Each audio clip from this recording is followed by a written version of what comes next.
What is the best advice you've ever received? What is? The best advice you've ever received? We should always stay as member of the global community. Mana yang Bapak anggap akan datang lebih dulu? Krisis mana yang Bapak anggap akan datang lebih dulu? Krisis moneter atau pandemi? Krisis moneter. Bagaimana menurut Bapak, apakah Indonesia harus jago kandang atau jago dunia? Oh, Indonesia harus tuan rumah di negeri sendiri dan jago di dunia. Baik. Siapa diplomat atau Menlu versi Bapak yang jadi role model? Nomor 1, Agus Salim, Bapak diplomat Indonesia. Kedua, boleh berapa kan? Kedua, saya kagum dengan Muhammad Rum. Kemudian yang ketiga, Pak Muhtar Kusumaatmadja yang berhasil mendapatkan UN Clause. Dan yang tidak kalah penting adalah salah satu orang yang sebenarnya berpotensi jadi sekjen PBB, tapi karena ada beberapa persoalan adalah Bapak Ali Alatas. Itu role modelnya. Okay. Di mana posisi anak muda dalam kebijakan luar negeri di periode Bapak nanti? Menjadi salah satu, seperti saya sampaikan tadi, anak muda harus menjadi bagian dari diplomasi dunia. Apa yang mereka kerjakan melalui digital atau non-digital, negara harus memfasilitasi. 3 negara pertama yang akan Bapak kunjungi apabila Bapak menjadi presiden. That's the first. Oke. Pertama adalah kembali hadir di dalam sidang umum PBB. Nomor 1. Karena kalau hadir di sidang umum PBB, maka otomatis saya akan bisa melakukan bilateral meetings dengan berbagai kepala negara dalam 1 kali kunjungan. Dan bukan menjadi partisipan penonton, tapi partisipan yang membawa gagasan Indonesia untuk arah ke depan dunia. Yang kedua adalah tetangga-tetangga kita. Tetangga-tetangga kita adalah sahabat terdekat, itu yang harus kita jangkau. Dan yang berikutnya, yang ketiga, saya ingin bisa datang ke tanah Palestina. And the second is, Palestina merdeka dalam berapa tahun? 10, 20, atau 50 tahun kalau menurut Bapak? Ya, gini, berapa tahunnya hanya Tuhan yang tahu. Oke? Tetapi seperti Indonesia dulu, tahun 28 kita deklarasi Sumpah Pemuda. Kemudian kita berjuang, waktunya panjang, 08 kita Sumpah Budi Utomo dengan Kebangkitan Nasional. Kalau saat itu ditanya kapan Indonesia merdeka, kita belum tahu tanggalnya, waktunya, tahunnya. Tapi satu hal yang pasti, kita sekarang selalu dukung Palestina supaya kita menjadi bagian dari sejarah yang memperjuangkan Palestina merdeka. Baik, selanjutnya, menurut Bapak, apa saja 5 negara strategis bagi Indonesia untuk memperluas kerjasama internasional? Pertama, dari aspek ekonomi, kita memiliki partner strategis.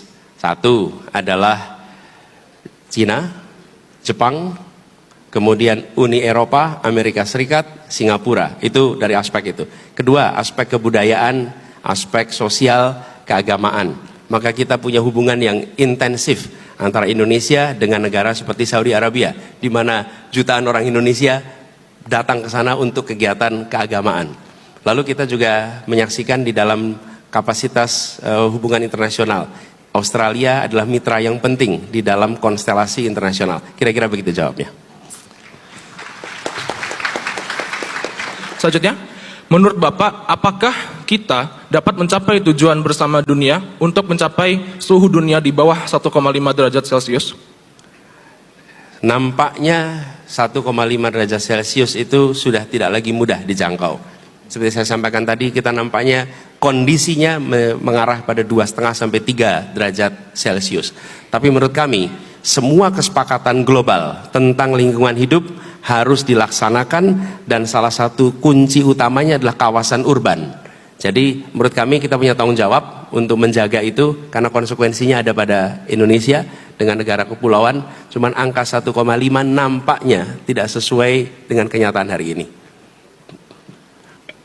Which is more important to Indonesia, the G20 or ASEAN?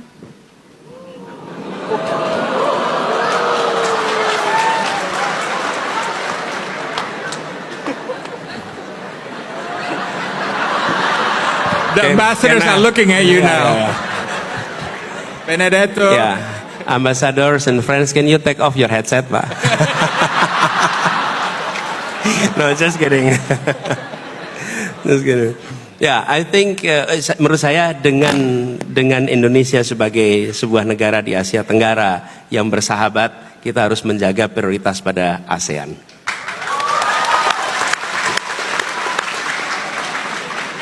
An easy one. Tapi ini kan selalu begini. Ini bukan apa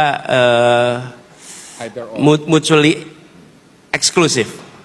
Tapi kalau ditanya harus milih, ASEAN dulu baru G20. Apa tuh mutually eksklusif itu bahasa Indonesianya apa? Mutually eksklusif.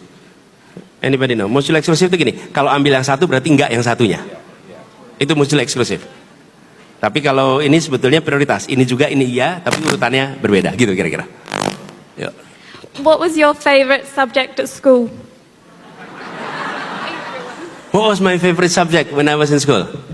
Satu, sports. Iya, saya ini dulu pegulat loh. SMA saya ikutnya gulat gitu.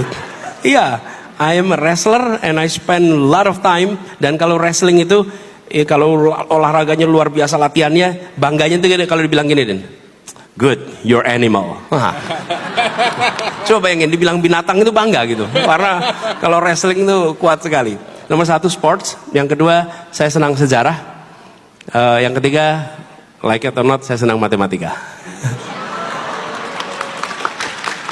Baik, apabila Bapak bisa makan malam dengan 3 orang, baik secara historical, fictional ataupun selebriti, siapa yang akan Bapak ajak makan malam?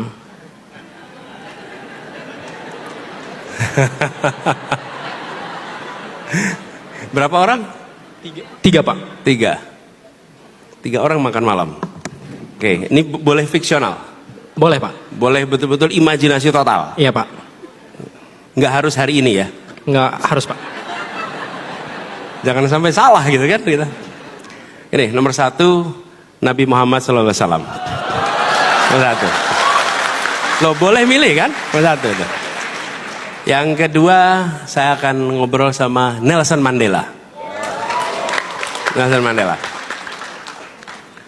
Kemudian yang ketiga saya akan ngobrol dengan, ini salah satu orang yang saya pernah datangi rumahnya, Mahatma Gandhi. 3 itu. Baik, selanjutnya apabila Bapak bisa menjadi seorang superhero, Bapak ingin menjadi siapa? Apabila Bapak ingin menjadi seorang superhero, Bapak ingin menjadi siapa? Superman, Superhero. Batman, atau Hulk?